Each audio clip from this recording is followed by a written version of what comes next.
So the balance sheet shows the value of your company. You have assets at the top, which is going to be your cash, your checking account, savings accounts, any inventory that you have any equipment that you may have.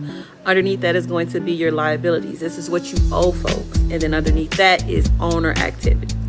Okay, so here is a sample balance sheet. As you can imagine, you have different sections of this balance sheet that you can't just create arbitrary numbers and come up with these balances. You need documentation and correspondence to support these numbers to make up an entire balance sheet.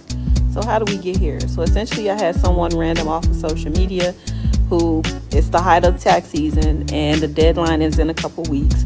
So folks are going to be in our inbox asking very random things like building a balance sheet.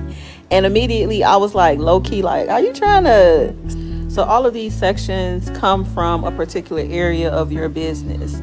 Your current assets are going to come from your bank statements, your checking account statements, your savings account statements. Your asset accounts are going to come from equipment statements that you're going to get where you either lease or are being loaned equipment.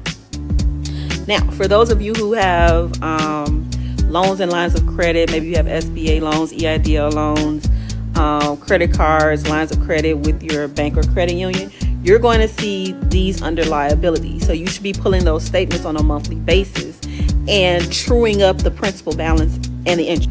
This is why you need to learn what makes up your business finances, the different areas like the assets, the debts, the cash flow, the savings, and also owner activity and how it impacts and creates the financial statement. So you can make decisions based off of good data and not the available balance.